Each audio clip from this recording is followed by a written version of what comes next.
She wasn't supposed to be here. Glenna knew that the moment the doors closed behind her and the sound followed, music rising, guests turning, order taking control of the room without her consent. Her chest tightened before her thoughts caught up. She stood because everyone else stood, not because she understood what was happening. Her feet felt heavier than they should have. Her son's fingers wrapped firmly around her left hand. On her right, her daughter leaned closer, instinctively aware that something had shifted. The ceremony continued. Faces smiled. Attention flowed toward the front. Glenna remained present in body only. Manuel Reichert stood at the altar, composed, polished, expected to be joyful. He hadn't noticed her yet. That almost made it worse. The world narrowed. Sounds dulled. Motion lost its urgency. Glenna was no longer watching a wedding. She was bracing for recognition. Her daughter squeezed her hand once. Her son didn't look away from the altar. Children often sense truth before adults name it. This place, this man, this timing. None of it aligned, and yet it had arrived anyway. Manuel's eyes lifted, briefly, accidentally, and landed on hers. That was enough. He didn't smile. He didn't look away. His face held still, as if a thought had collided with him mid-step. This wasn't curiosity. This wasn't confusion. This was a life he once lived standing in front of him, breathing. Glenna understood then. Nothing hidden stays hidden forever. Some truths wait for rooms full of witnesses. Her son leaned closer. Her daughter's hand stayed firm. They were steady. She needed to be too. The officiant spoke. Guests listened. Promises edged closer. And yet something unspoken had already interrupted everything. What happens when a love-believed finish shows up unfinished and refuses to stay quiet? A place for stories rooted in truth, shaped by real choices and told with purpose. If that's the kind of story you value, consider subscribing and walk with us through this one. Because before this ceremony ends, before a single vow is completed, honesty will claim the room. And no one will leave unchanged. Glenna Walsh had learned early that being noticed was not the same as being valued. So she chose the second and stopped chasing the first. She was the kind of woman people spoke over without realizing it, not because she lacked substance, but because she didn't compete for space. She listened when others rushed to be heard. She waited. She observed. She remembered details most people missed. And somehow, life kept moving forward under her feet without ever pausing to acknowledge how much weight she carried quietly. She built her life without spectacle. No dramatic reinventions, no public declarations. Just steady choices made day after day, rooted in responsibility and care. Work came first because it had to. Stability mattered, not luxury, not recognition. Just enough certainty that her children could sleep without worry and wake without fear. She was dependable in ways people rarely applauded, showing up early, finishing what others abandoned, holding things together when no one thought about what kept them intact. Motherhood didn't soften her, it clarified her. Raising a son and a daughter meant balance was non-negotiable. One watched the world carefully before speaking. The other spoke freely but felt deeply. Glenna didn't try to shape them into versions she preferred. She paid attention instead, allowing who they were to form naturally while making sure they felt safe enough to become themselves. She taught them consistency before confidence, truth before comfort, and that dignity didn't need an audience. There were moments, quiet ones, when exhaustion rose heavy in her chest. Nights when silence lingered longer than she wanted it to. But she didn't frame her life as sacrifice. She framed it as choice. And choices, she believed, were only regrettable when made against one's values. People assumed she was simple. They were wrong. She understood complexity. She just didn't dramatize it. Love to her wasn't urgency. It wasn't noise. It wasn't promises spoken for effect. Love was follow-through. It was accountability when no one was watching. And it was knowing when to speak and when not to. That understanding shaped everything she did, including how she carried a past that never asked to be forgotten.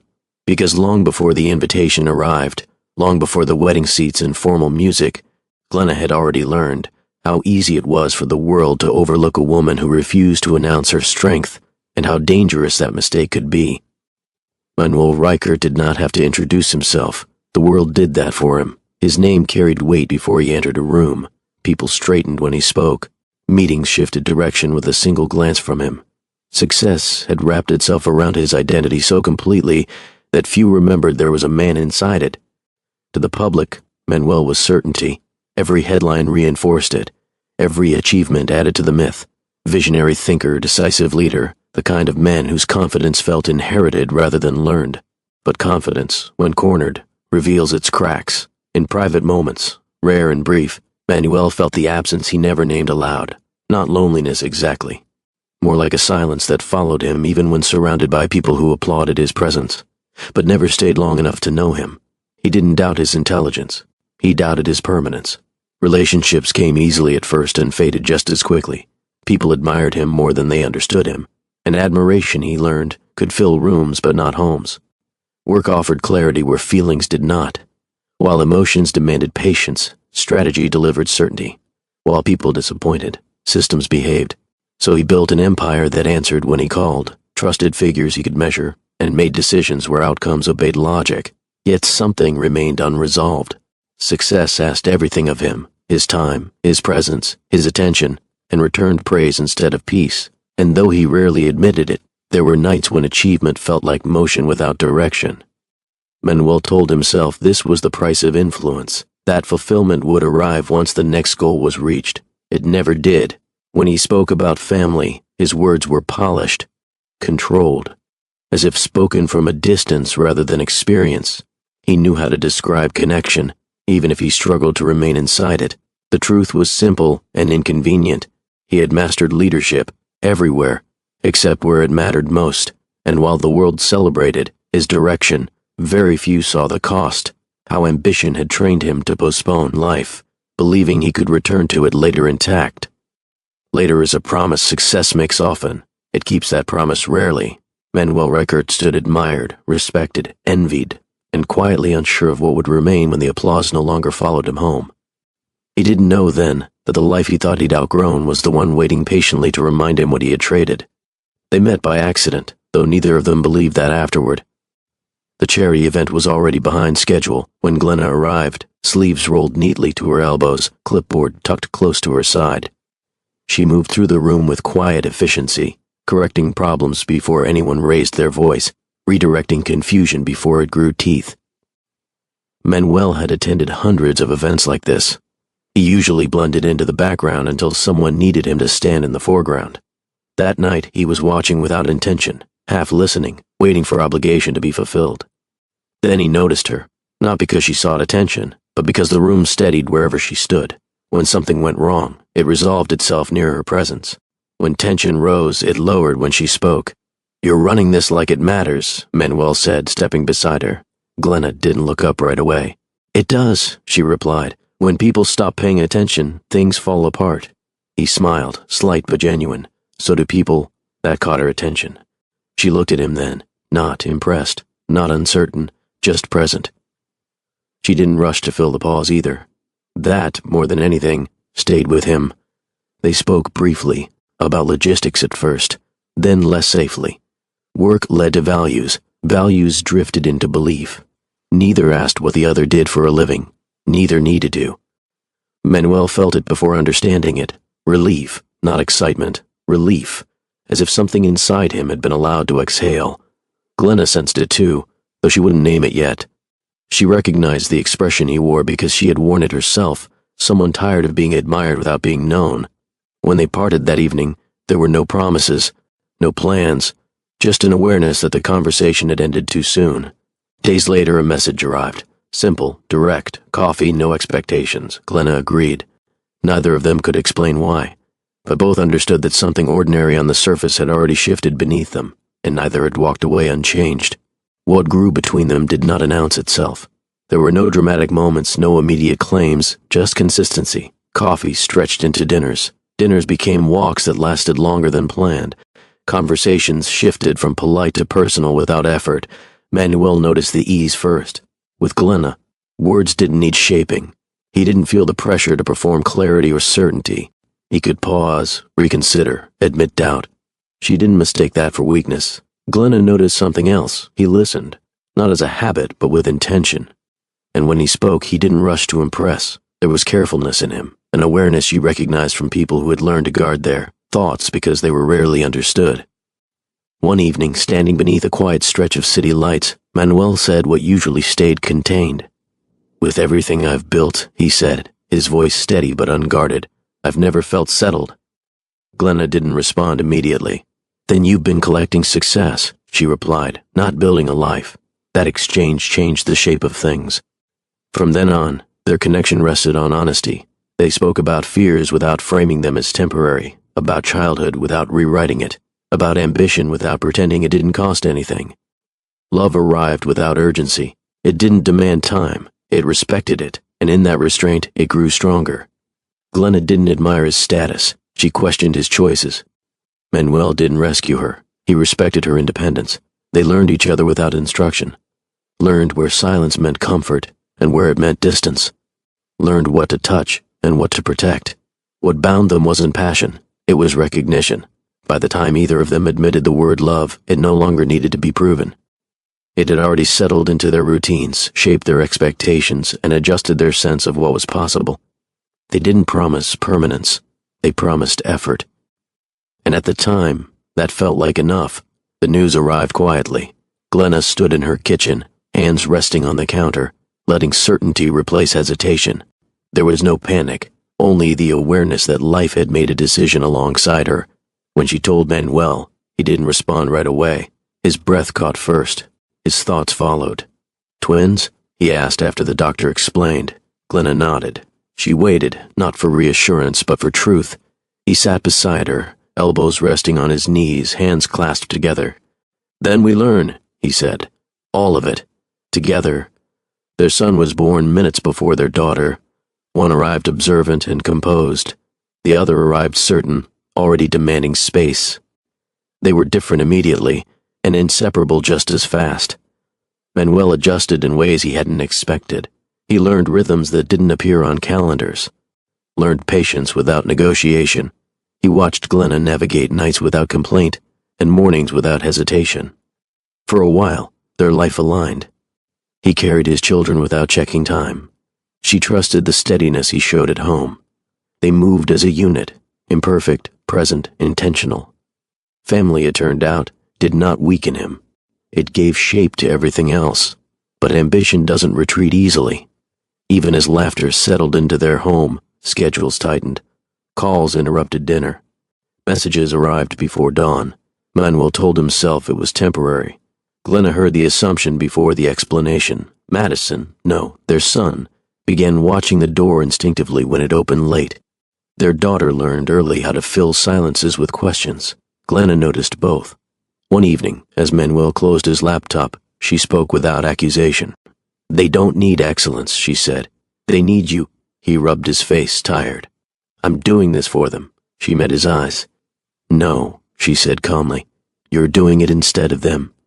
The word stayed after the conversation ended, and something that once felt balanced began shifting its weight. Distance did not arrive suddenly. It accumulated. At first, it showed up as small substitutions.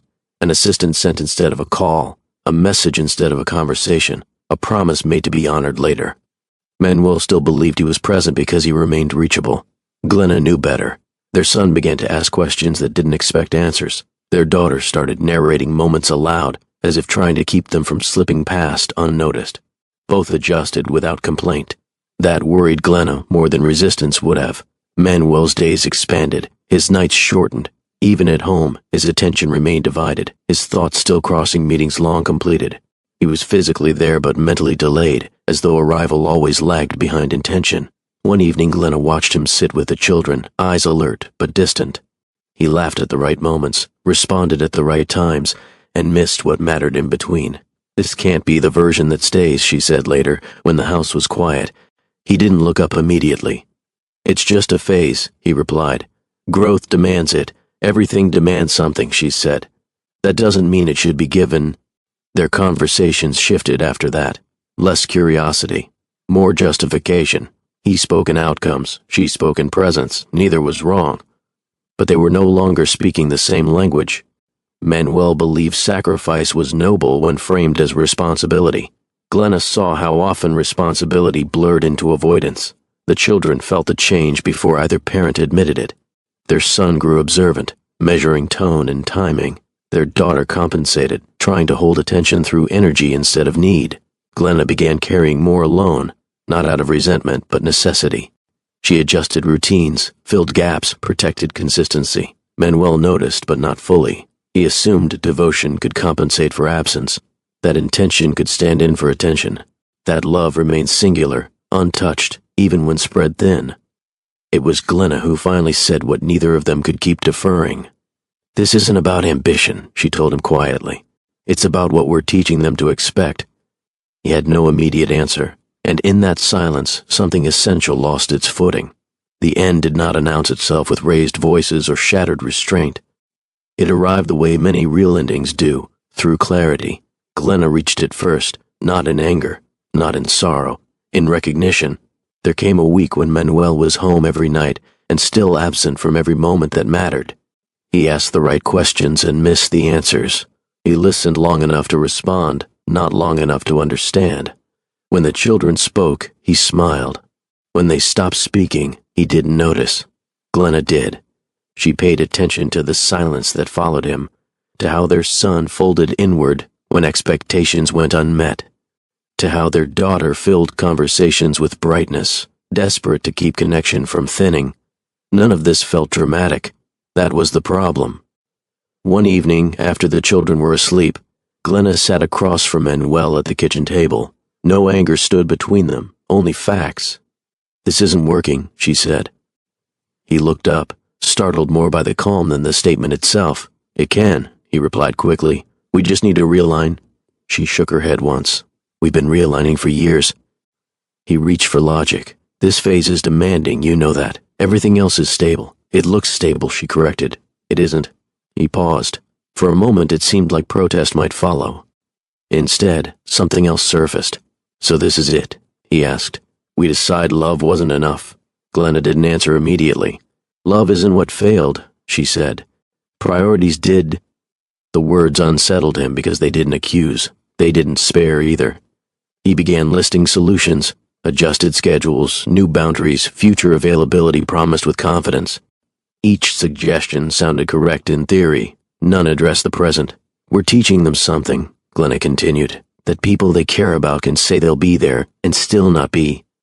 Manuel leaned back, exhaling slowly. For once he had no counter. "But I've provided," he said finally. "You've ensured comfort," she replied. "That's not the same thing." The children didn't witness the decision being made. They felt it instead, through subtle changes, through conversations spoken more carefully than usual, through shifts in routine that tried to soften what words would later confirm. Glenna packed deliberately, not everything, just what continuity required. She wanted their lives to feel intact, even if altered. Photos, bedtime books, familiar pillows, small details that told a story of permanence rather than departure. Manuel watched without interruption. Occasionally he offered to help. She declined kindly. This part, she understood, needed to belong to her. The goodbye itself was brief. He paused at the door, unsure what language applied. Apology felt incomplete. Assurance felt dishonest. "If something changes," he said slowly, "would you consider—" She met his expression without tension. "If something changes," she replied, "we'll know it didn't happen by accident." That was when it settled for him, not as loss, but as consequence. The children asked questions once. Glenna answered honestly and sparingly. She didn't assign blame. She framed reality. "Your father loves you," she said, "and he's learning things the long way." Their son accepted this with measured understanding. Their daughter pressed her lips together, processing what adults often take longer to admit, that love could exist alongside distance. Manuel remained present in their lives, financially consistent, logistically reliable. He attended what he could and replaced what he missed. He believed these efforts mattered. They did, but not in the way he hoped. Glenna's life adjusted quickly, responsibility sharpened instead of breaking her. Without negotiating expectations, she built structure around what she knew how to sustain. And something unexpected happened. Peace arrived. Not happiness, not relief. Peace. The kind that settled in the absence of waiting. The kind that arrived when explanations stopped being rehearsed internally. When disappointment no longer needed translation. She didn't celebrate the separation. She accepted it, and she did so without turning Manuel into a lesson or a warning. The children weren't taught to resent him. They were taught to understand limits without internalizing them. Years passed this way. Manuel rose higher publicly. His accomplishments multiplied. But something essential remained unresolved. He saw it in the children's eyes when conversations stayed surface level, in how they respected him but leaned toward their mother instinctively. He admired that steadiness even as it reminded him what he could not replicate. Glenna never spoke poorly of him. She didn't need to. The contrast spoke for itself. She built a life defined by reliability rather than promise. Her home became predictable in the best sense of the word. The children thrived in the absence of confusion. And yet, nothing truly ended, because life rarely closes chapters with finality. It waits, it layers, it reintroduces, and the truth both of them avoided naming was simple. Distance hadn't erased what they shared. It had simply protected it from further damage. For now, time did what drama never could. It clarified.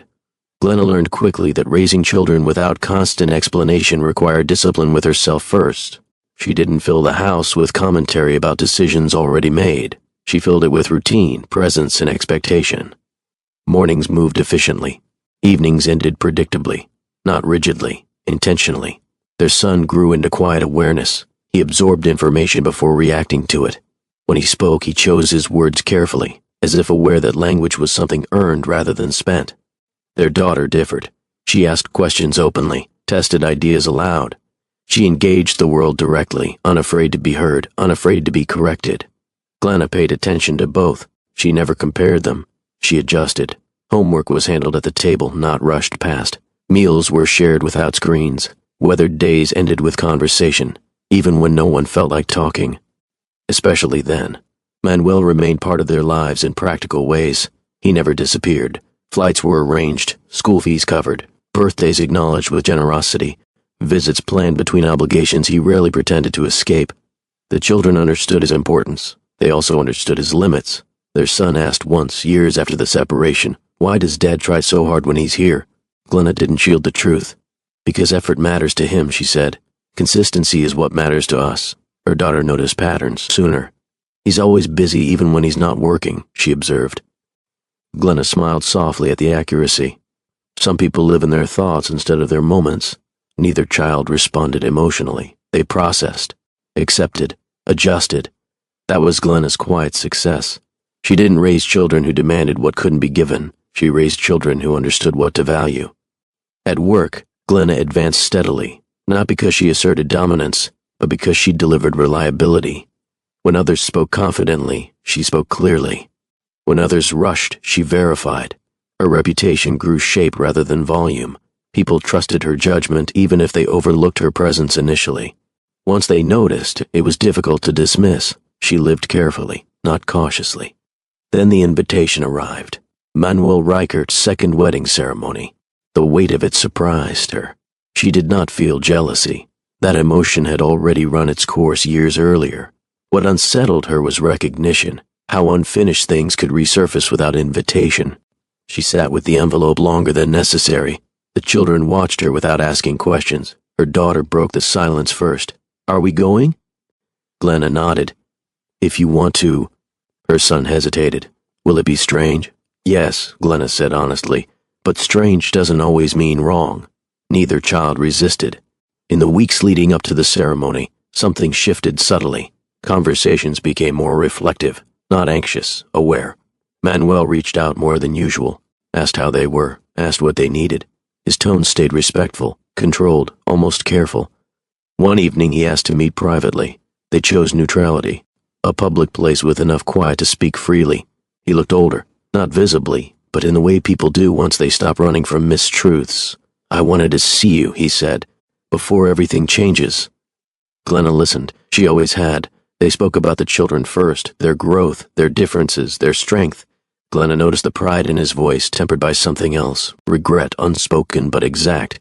"I never stopped thinking about who we were," he admitted finally, "or who we might have been if I'd made different choices sooner." Glenna didn't answer immediately. "Sometimes," she said carefully, "love doesn't disappear. It just waits for honesty." That was the night that passed, reclaimed its authority, not loudly, not recklessly, but decisively. What followed wasn't impulsive. It wasn't framed by fantasy or escape. It happened because truth, once acknowledged, demands responsibility. When Glenna later realized she was pregnant, clarity arrived before emotion. She counted weeks carefully, considered implications. Most importantly, she considered timing. Men will deserve truth, but truth delivered recklessly causes harm. She chose patience. The children noticed changes in her mood, not distress, but focus. Her daughter asked questions. Her son observed. When she told them, neither reacted with surprise. That explains a lot, her daughter said. Their son nodded once. You're calm, because this was a decision, Glenna replied, not a mistake. They accepted it in the same way they'd accepted most truths in their lives, with understanding rather than drama. The wedding day arrived without ceremony inside Glenna, just preparation. The twins dressed carefully. Her son adjusted his jacket precisely. Her daughter smoothed her dress with intention. They sat together at the venue, close enough to feel each other's weight shift. Then the music started, and the world narrowed. They didn't name what followed that evening. Not at first. After their meeting, life resumed its regular rhythm on the surface. Work deadlines arrived, school schedules held. Manuel's wedding plans continued without visible disruption. Glenna returned to her routines with steady focus. But something had changed. It showed up in pauses that lasted longer than before, in messages that carried more care, fewer assumptions. In the way Manuel listened now, not to respond, not to redirect, but to absorb. He thought about Glenna often, not nostalgically, honestly. He replayed past conversations without trying to improve them. He let his own words sit as they had landed. He recognized what he had dismissed as temporary, what he had postponed without awareness.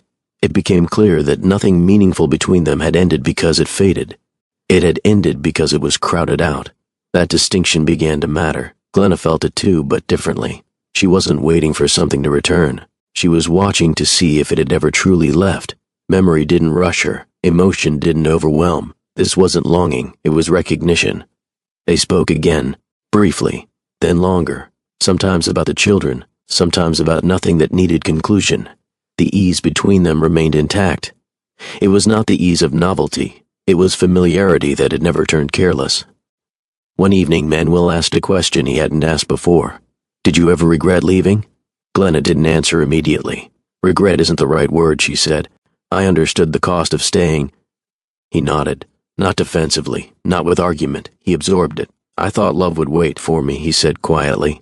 I didn't realize it required participation. That honesty mattered more to Glenna than apology ever could. They didn't speak about the pregnancy, not because it hovered unspoken between them, but because Glenna had already decided when truth would be placed. She was deliberate with life-altering facts. Manuel, for his part, sensed restraint but didn't push against it. He had learned, finally, that urgency without permission was intrusion. As the wedding approached, the contrast sharpened. Manuel's fiancée was gracious, composed, admired by those around her. Everything about the arrangement seemed correct, efficient, designed to function rather than deepen. And that realization unsettled him. He wasn't unhappy, but he was disconnected. And for the first time, that difference registered clearly. Glenna noticed it too, though she refused to claim responsibility for his awareness. She didn't interpret his discomfort as invitation. She didn't reframe it as opportunity. If anything, it reinforced how careful truth needed to be handled. They met once more before the ceremony, not privately this time, public enough to prevent misinterpretation, quiet enough to speak fully. Manuel arrived first. When Glenna joined him, there was no confusion in his expression, only familiarity. I don't expect anything, he said early in the conversation. I just needed to say this without noise. She listened. I let success become permission, he continued, to delay life, to simplify people, to trust that feelings could be stored until convenient. He paused, weighing his next words. You didn't disappear because love failed, he said. You left because I treated it like an option. Glenna met his gaze. Calm, steady. Real love isn't fragile, she replied, but it requires alignment. Without it, it teaches through distance. Neither spoke for a moment. Whatever existed between them was not rekindling. It was clarity. That clarity carried weight. In the days that followed, Glenna paid closer attention to her own condition. Not from concern, she felt well, but from responsibility. Timing mattered more than comfort now. Her children noticed her focus shift. Her daughter raised the subject directly. When were you going to tell him? When it mattered, Glenna answered. Her son considered that. Does it always matter? Yes, Glenna said. But it doesn't always belong to everyone at the same time. Neither child questioned that logic. They trusted her judgment because she had never delivered truth carelessly. The wedding day arrived without lightning or dread. Glenna prepared in silence, not solemn, prepared. The children dressed with intention, understanding they were entering a space charged with significance, not spectacle. Manuel stood at the altar, aware of the weight pressing beneath ceremony. He had rehearsed the words required of him, but his thoughts strayed beyond them. Not forward, backward, not with yearning, assessment. What had stayed, what had changed, what still demanded accountability. When Glenna entered the room, her presence registered immediately, even to herself. Not because of attention, but because alignment had pulled her into full awareness. Her son adjusted his stance beside her. Her daughter watched the altar steadily. Then Manuel looked up. The recognition was immediate, muted, but exact. It was not surprise that crossed his face. It was understanding. A knowing that arrived fully formed, without explanation. Nothing needed to be said yet, but everything had already been set in motion. Glenna knew before the confirmation strip dried, not because she expected it, but because her body had already made space for certainty. She didn't sit down right away. She stood at the bathroom sink, hands resting lightly on the edge, breathing steady. There was no shock, no rush of emotion, just quiet acknowledgement that life had changed shape again. She checked the date, then the calendar, then her memory. The timeline was precise. There was no ambiguity, no confusion, no room for doubt. That mattered to her. When people thought of secrets, they imagined fear or avoidance. Glenna felt neither. What she carried wasn't hidden. It was waiting for the moment when truth could be placed without causing unnecessary harm. She had learned that honesty, like responsibility, required judgment. She didn't tell Manuel immediately, not because she doubted his right to know, but because she respected the gravity of the moment. He was standing at the edge of a commitment that involved others. A truth this large could not be delivered as an eruption. It needed context and accountability. She went about her days as usual, work, meetings, school schedules. Nothing in her routines confessed what was coming, but she moved with an added precision, aware that every decision now reached further than before. The children noticed first. Her son watched her more closely than usual. He didn't ask questions. He never did when answers needed time. He waited. Her daughter, less patient, studied her expression one evening and tilted her head. "You're thinking carefully," she said. Glenna smiled slightly. "I am, about us, about all of us." That seemed to satisfy her, for the moment. When Glenna finally spoke to them, she did so without ceremony. No dramatic framing, no warning. "There's something you need to know," she said at the kitchen table, her voice even. "Our family is changing again." Her daughter's eyes widened. Her son's posture shifted. "What kind of changing?" her daughter asked. "I'm pregnant." Silence followed, not confusion, not disbelief. Processing. Her son spoke first. "Is it planned?" "Yes," Glenna said, "and it came with responsibility." Her daughter blinked once. "Does Dad know?" "Not yet." They exchanged a glance, one of those quiet moments that passed wordlessly between them. "When will you tell him?" her daughter asked. "When I can do it without damaging someone else's life unnecessarily," Glenna replied. Her son nodded slowly. "That makes sense." There was no panic in the room, no fear. This was how Glenna had raised them, to meet truth without collapse. The days leading up to the ceremony narrowed. Conversations with Manuel continued, but Glenna kept the boundary she had set. She didn't avoid him. She simply didn't cross the line she believed shouldn't be crossed privately. This wasn't just his child. It was a truth that would reshape multiple lives. She wouldn't deliver it casually. Manuel sensed distance, but he didn't misinterpret it. He had learned what restraint looked like in Glenna, and he didn't push against it now. Instead, his thoughts turned inward. He reviewed the years between them without rewriting them. He acknowledged both his successes and his absences. The approaching ceremony felt heavier than expected, not because of doubt, but because clarity had arrived too late to simplify anything. He was prepared to move forward. He was not prepared to be dishonest. That difference mattered. On the morning of the wedding, Glenna woke before her alarm. Not anxious, alert. She moved through preparation efficiently, checking details, making sure the children were ready, steadying herself internally without rehearsal. This was not a confrontation she needed to prepare emotionally. It was an appointment with truth. Her daughter studied herself in the mirror longer than necessary. "You okay?" Glenna asked. Her daughter nodded. I was thinking about how people think moments like today are about celebration, but sometimes they're about learning. Glenna met her eyes in the reflection. That's a good observation. Her son adjusted his jacket precisely, tugging at the sleeve until it fell exactly where he wanted it. They're not expecting this, he said quietly. No, Glenna agreed. They aren't. The venue was already full when they arrived. Music flowed smoothly. Guests spoke with comfortable anticipation. There was no disorder, only expectancy. Glenna felt the weight of it the moment she stepped inside. Not pressure, awareness. She didn't look for Manuel at first. She waited until stillness settled. Then the ceremony began. The officiant spoke. Words about partnership and devotion filled the air. Guests listened, softened by ritual. Glenna's attention narrowed. Her breathing stayed calm. Her posture didn't shift, but something else aligned within her, an internal readiness. This was it. Not the exposure she feared, but the responsibility she had accepted. She trusted her children, and more importantly, they trusted her. Truth had reached its moment, and when it spoke, it would do so clearly. The ceremony reached its center with practiced ease. The officiant's voice carried calmly through the venue, measured and reassuring. Heads nodded at familiar phrases. Smiles appeared in the right places. It was the kind of moment designed to feel complete before it ended. Glenna sat still. Her son's hand remained steady in hers.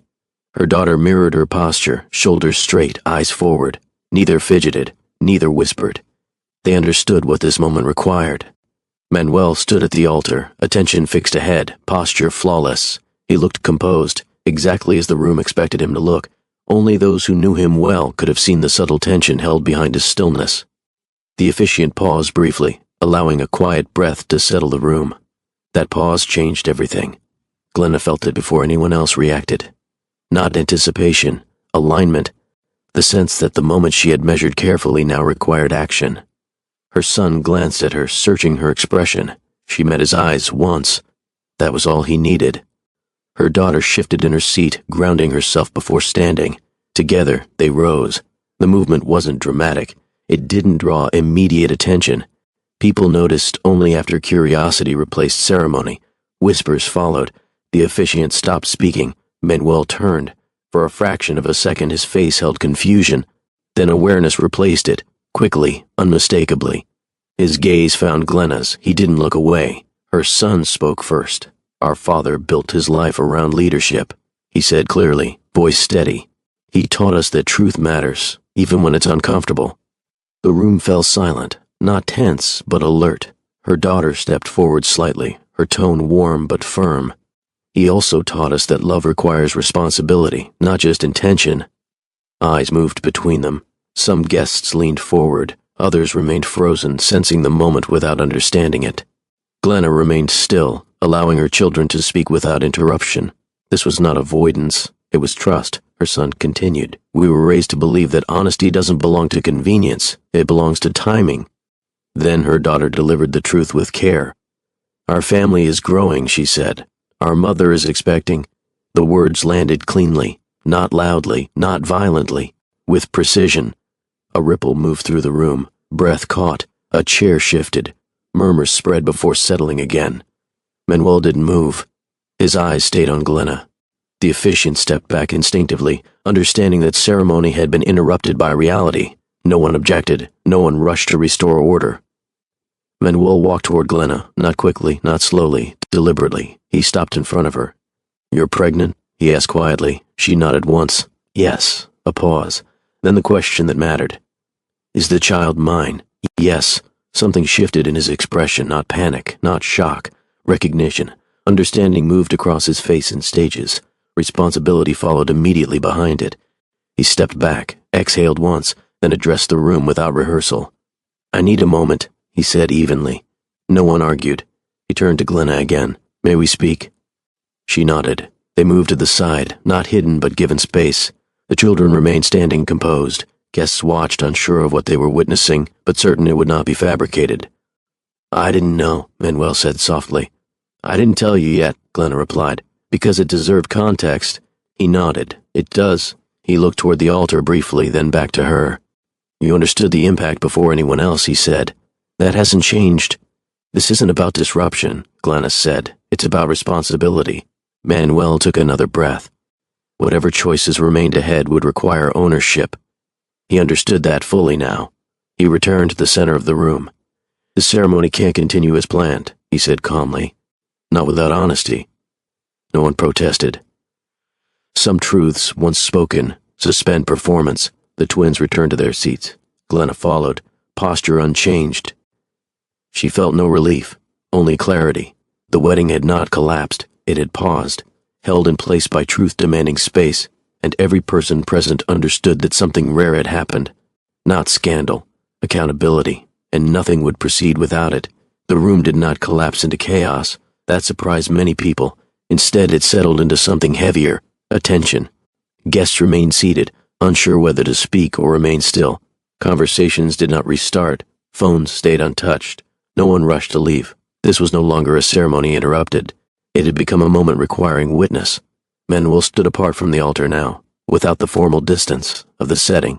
He looked less like a figure, and more like a man asked to answer something immediately and fully. He addressed the guests again, not as a host, not as a groom, but as himself.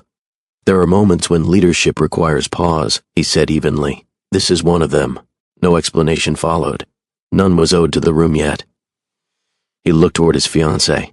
She met his gaze with restraint rather than reaction. Whatever bond existed between them had been built on displayed success. Now it faced an unscripted truth. I need to acknowledge what was shared, Manuel continued. And I need to do that responsibly. He turned back to Glenna. You gave this the respect it required, he said quietly. I wish I had done the same earlier. There was no public apology, no emotional display meant to soften observation. He did not ask for understanding. He accepted accountability. That distinction mattered. Glenna responded with the same composure she had carried all day. This isn't about the past, she said. It's about what happens next. He nodded. The officiant approached gently, not to reclaim control but to offer support. Manuel shook his head once. The language of ceremony no longer applied. The twins remained beside their mother, calm and unwavering. Their son watched the room carefully, measuring reactions. Their daughter tracked faces, reading what people rarely expressed openly. Neither appeared shaken. They had delivered truth without aggression and trusted it to stand on its own merit. Manuel turned again to the guests. I'm asking for time, he said. Out of respect for everyone involved, no one objected. No one demanded resolution. The gravity of honest pause outweighed expectation. People began to rise slowly, not in confusion but understanding. The ceremony ended without closure because life had stepped in ahead of schedule. Outside, the air felt different. Not lighter, clearer. Manuel found Glenna a moment later, not urgently, deliberately. I won't pretend this doesn't change things, he said. I don't need you to pretend, she replied. I need you to decide. She wasn't demanding a future. She was protecting alignment. You never used the children as leverage, he said softly. Not once. That was never their responsibility, she replied. And this child? He asked. This child deserves honesty, Glenna said. Nothing more, nothing less. Manuel nodded slowly. I won't disappear, he said. And I won't rush. That's the correct place to start, she answered. They parted without resolution because resolution requires time. Inside, conversations resumed in fragments. Speculation followed curiosity, but no one could accuse the moment of carelessness. It had been measured, grounded. Manuel's fiancée exited quietly. There were no scenes, only consequence. The twins noticed everything. You didn't raise your voice, she observed. No, Glenna agreed. You let truth speak instead, their son added. Yes, Glenna said. Neither asked if it was over. Neither asked what would change. They trusted that outcomes would follow integrity.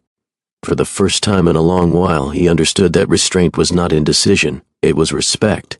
That night he sat alone and confronted the question he had postponed for years. What kind of man remains when performance ends? He understood now that wealth did not excuse delay, that family did not wait for readiness, that honesty, once postponed too long, reintroduces itself on its own terms. And yet, this revelation did not feel like punishment. It felt like correction. The day had not humiliated him. It had instructed him. And for the first time, Manuel Reichert listened without defense. Life did not reorganize itself overnight. Truth rarely works that way. In the weeks that followed, the wedding, silence replaced speculation. Public interest dulled quickly. Attention always moves on, but privately, things shifted with intention. Decisions were made carefully, away from microphones and crowded rooms. Glenna returned to her routines. Mornings still began early. The children still left for school with packed lunches and quiet confidence. Stability remained uninterrupted, not because nothing had changed, but because she refused to let change become chaos. Manuel did not disappear. He called when he said he would. He asked questions and waited for answers. He didn't make promises he wasn't prepared to keep. For the first time, his presence didn't arrive with conditions attached. That alone marked the difference. Their son noticed it first. "He sounds different," he observed one evening after a phone call had ended. "How so?" Glenna asked. "He listens until the end." She smiled slightly. "That's new." Their daughter noticed something else. "He's not explaining himself as much," she said. "He's just being clear." "That takes effort," Glenna replied. Manuel approached the future without assumptions. He asked what participation looked like instead of designing it himself. He understood that accountability didn't begin with apology. It began with consistency. There were conversations that needed space, legal ones, personal ones, conversations that respected more than one life at once. They didn't rush them. There was no storybook reunion, no dramatic reconciliation shaped for approval. What formed instead was alignment. Manuel accepted responsibility fully, not loudly, not performatively. He acknowledged the child she was carrying without reframing the narrative. He asked Glenna how she wished to proceed, and when she answered, he supported the plan as it was, not as he might have preferred. That mattered more than words ever could. The twins adjusted without difficulty. They were not confused. They had been raised on honesty, not illusion. Their son asked one final question one afternoon, as Glenna prepared dinner. "Do people ever get things right the first time?" She paused. "Sometimes," she said, "but they don't learn as much when they do." Their daughter nodded, satisfied. "I think learning lasts longer anyway." That felt true. Months passed. Glenna grew visibly tired before she grew visibly round. The change was gradual, natural, unhidden. She did not protect it from sight, the same way she had not protected truth from timing. Manuel attended appointments when invited. He didn't assume entitlement. He earned trust without requesting reassurance. When he spoke about the future, he framed it around presence, not control. He learned. That was the lesson. Not redemption, not reclamation, learning. Glenna never framed herself as strong publicly. She didn't need to. Strength had revealed itself through choice, patience, and clarity. She had never sought to disrupt a life. She had sought alignment with truth. And the difference between those two intentions reshaped everything. Life, in return, did not reward her with ease. It rewarded her with integrity. The baby arrived quietly, without attention. A healthy cry filled the room. Glenna held her child without spectacle, grounded in gratitude rather than relief. Manuel stood nearby, not hovering, not absent, present in a way that felt earned. The twins stood together at the foot of the bed. "She looks calm," their daughter said. "She looks brave," their son added. Glenna smiled. She's surrounded by honesty. That was the inheritance she wanted to pass on. Their family did not resemble convention. It resembled accountability. And that proved to be more durable. Years later, people would recall the wedding not as an interruption, but as a moment when truth was handled with maturity rather than force, not as drama, but as clarity delivered without cruelty. Glenna Walsh was not remembered for the timing of her truth. She was remembered